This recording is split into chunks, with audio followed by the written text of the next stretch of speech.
우리 밥상에서 정말 흔하게 볼 수 있는 반찬이죠. 바로 김입니다. 바삭하고 짭짤해서 그냥 밥도둑으로만 생각하셨을 텐데, 이 평범해 보이는 김 한 장에 우리가 상상도 못했던 엄청난 이야기가 숨어 있다면 믿으시겠어요? 이 이야기는요, 서희진 씨의 정말 충격적인 고백으로 시작돼요. 어느 날 갑자기 눈에 실핏줄이 터져서 앞이 보이지 않았다는 거예요. 이건 그냥 좀 아픈 수준이 아니었죠. 말 그대로 생사가 오가는 그런 절박한 순간이었습니다.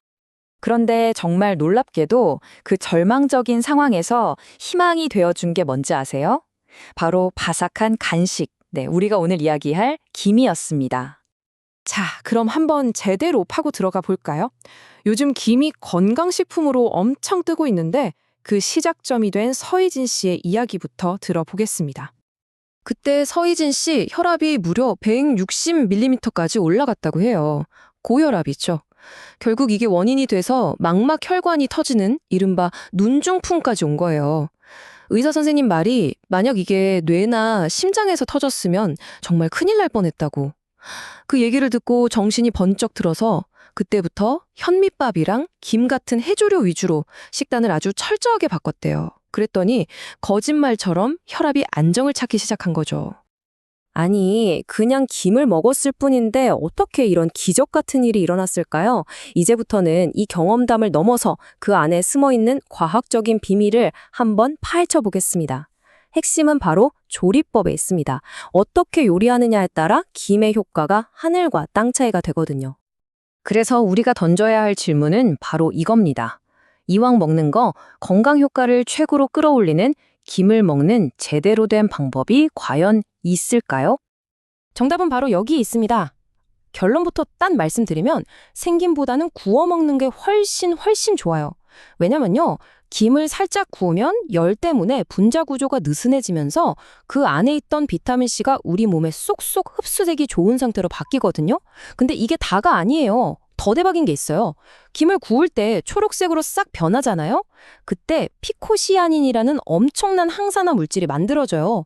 바로 이 성분이 혈관을 아주 튼튼하게 만들어주는 주인공입니다. 자, 여기서 끝이 아닙니다. 한 단계 더 나아가야죠. 바로 기름. 기름을 발라서 굽는 게 또 신의 한 수입니다. 식물성 기름에 들어있는 비타민 E가 김에 있는 비타민 C 흡수를 한 번 더 쫙 끌어올려주고요. 또 기름이 코팅 역할을 해서 비타민 C가 공기 중에서 파괴되는 걸 막아주기까지 해요.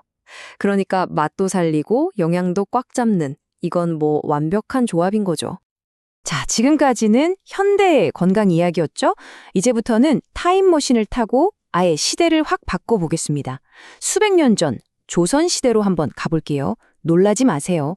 이때 김은 그냥 반찬이나 간식이 아니었어요. 왕실에서 직접 관리하던 나라의 아주 중요한 자산이었습니다. 그러니까 김이 몸에 좋다는 건 무슨 요즘 나온 새로운 트렌드가 아니라는 거예요. 무려 500년이 넘는 공식 기록으로 증명된 말 그대로 국가적인 보물이었던 거죠. 그 확실한 증거가 어디 있냐고요? 바로 여기, 조선 왕조실록입니다. 이 방대한 기록을 과학적으로 분석한 연구가 있는데요. 이걸 보니까 조선의 왕들이 자그마치 400년이 넘는 시간 동안 수산업, 그중에서도 특히 이 김 같은 해조류에 엄청나게 신경을 썼다는 게 드러납니다. 이 숫자, 118, 이게 뭘 의미할까요? 이게 바로 중종, 딱 한 명의 왕이 다스리던 시기에만 조선왕조실록에 등장한 수산업 관련 기록 횟수입니다. 엄청나죠? 이건 그냥 먹고 사는 문제가 아니라 나라의 중대사였다는 명백한 증거입니다. 이 그래프를 보시면 더 확실해져요. 왕들이 얼마나 오래 다스렸는지까지 계산해서 만든 관심도 지수인데요. 보세요. 현종, 연산군, 성종 같은 왕들이 유독 수산업에 관심이 많았다는 게 한눈에 보이죠. 그러니까 이게 어떤 왕 한 명의 취향이 아니라 여러 시대를 관통하는 국가적인 관심사였다는 겁니다. 아니, 그럼 도대체 왜 이렇게까지 중요하게 여겼을까요? 이 표를 보면 답이 나옵니다. 연구를 해보니까 김 같은 해조류는 그냥 먹는 음식이 아니었어요. 바로 나라에 바치는 공물, 그러니까 지금으로 치면 세금, 그 자체였던 겁니다. 또 어업도구나 소금 생산 같은 것도 다 국가가 관리하고 왕이 직접 하사품으로 내릴 만큼 중요했고요. 한마디로 김이 조선의 경제와 행정을 움직이는 핵심 아이템 중 하나였던 거죠. 와, 정말 어마어마한 역사를 품고 있었네요, 이 김이. 자, 그럼 이제 이 거창한 역사를 오늘날 우리 집 주방으로 한번 가져와 볼까요? 옛 조상님들의 지혜가 현대 기술을 만나서 더 멋지게 진화했습니다. 우리 조상들이 경험으로 터득했던 김의 좋은 점들은 그대로 가져오면서 이제는 전자레인지 같은 문명의 이기를 사용해서 훨씬 더 쉽고 편하게 즐길 수 있게 된 거죠. 그 대표적인 예가 바로 이 김부각 레시피예요. 찹쌀풀쑥이 번거롭잖아요. 그 대신 현미밥에 뜨거운 물, 간장 넣고 갈아서 풀을 만들고요. 김에 얇게 펴 바르는 거예요.